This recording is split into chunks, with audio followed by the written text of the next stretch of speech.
Welcome back to Viva Houston. The Children's Prison Arts Project is a nonprofit organization devoted to helping incarcerated youth find strength, self-esteem, and self-expression through the arts. So I want to welcome the project's founder and arts teacher, Gypsey Walker, and board member, Gabriela Baeza Ventura. Ladies, thank you for joining us this morning. Thank you. Thank you. All right. Gypsy, how about we start with you? You founded the Children's Prison Art Project 17 years ago. Tell us about the work of the project. Children's Prison Arts Project is an innovative educational theater, visual art, and creative writing forum for incarcerated youth to express themselves constructively. All right. To bring hope, to bring art into institutions where there is no art, and to create a forum where they really can express their dreams and visions in a positive way. Yeah, and I definitely want to talk with you later on about how this new outlet for them kind of impacts them and their lives as well. Gabriela, of course, you're a board member. Right. You work for the project. Tell us, you guys, this is urgently needed work as well. Tell us why. Mm-hmm.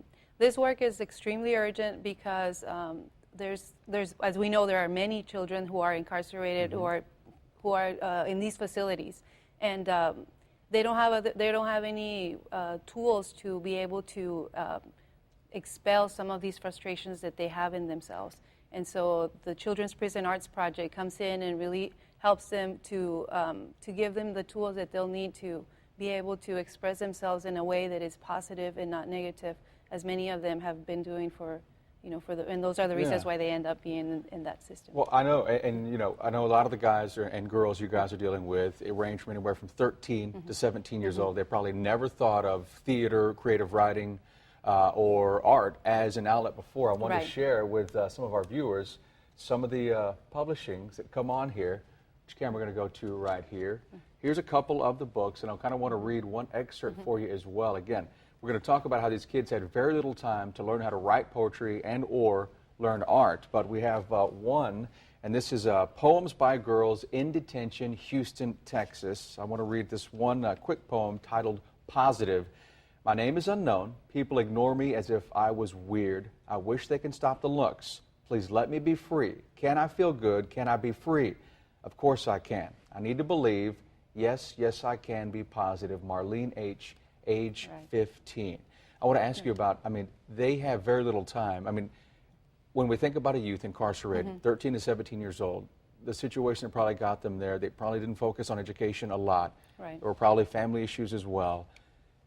They have very little time to learn how to be creative writers. What do you guys, how much time do they have to look at some of this?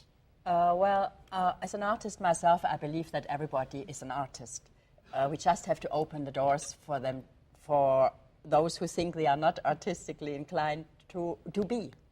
And with the creative writing we're doing, it's basically asking youth about certain feelings or situations or why they're in there, but bring out the positive as well. Mm-hmm. Don't only dwell on the negative, because the positive is very important, because otherwise, what is our life all about? We need positive input. Yeah. And we get it back from the kids, because they do have visions, they do have dreams, they know it is possible to achieve certain dreams if their choices will change. Yeah, and Gabriela, I definitely want to ask you, it's not just creative writing. Here's some of the artwork that they learn. As you were telling me as well, they just get very quick training on how to do this. Right. They only our team goes in for 10 hours, so they'll go in on a Thursday, and then they'll end the program on a Sunday. And so on Thursday and Friday, the children will have 2 hours to work with the artist. We have 2 performing artists, and then we also have a visual artist. Instructor, right. And so they'll get two hours of training each day until on Sunday, when they have to actually perform a play or a production. And the art that you're looking at is a lot of times used in the background. And so these are children that have never had any specific training. They learn from, and during those sessions, they're giving a topic, and then they learn to explore. And once they go through the sessions, what kind of change do you see? I know self-esteem is probably going to be an issue for a lot of these kids in there. Once they complete the training and they come forward with their art that they'd finished, how have you seen a change in them? Well, the children write an evaluation about what they learned, how they feel about it, and it's always they get back a lot of self-worth. They feel happy. They feel like they have accomplished something because in their life often they don't finish things. They didn't finish school. They don't finish certain things. In the program we're presenting, they start from the beginning to the end. 99%. There's 1% that drops out in the middle because something happened that was unforeseen and they are depressed. I mean, I know there's got to be a change in them as well, and a lot of this stuff's going to be on view for the public as well, Gabriela. Right. I mean, you guys have exhibits coming up. I believe we even have info for our viewers as well.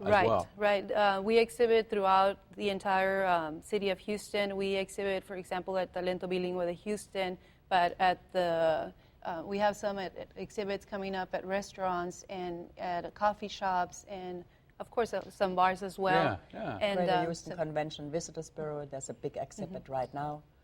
Yeah, every month we exhibit the artwork in different venues, and every year the artwork changes because the kids create new artwork, and we have new artwork. So. Yeah, I'd love to take my kids and wife and go to one of the coffee shops and see them on display. I want to thank y'all for the work you do. We know you're having impact right here in Houston, Texas, so thank y'all very much. Thank you very much for having us. I want to say one more thing. I would like to thank our funders, Brown Foundation. Play a huge part. Houston Endowment, the Children's Fund, and other Houston foundations. Arts Alliance. Houston Arts Alliance are very much that we can continue this program over the many years. They're helping you guys make the difference. Thank you. Thank you all. Thank you. Well, Harris County Juvenile Probation Department reaching out to young people in trouble next after these messages.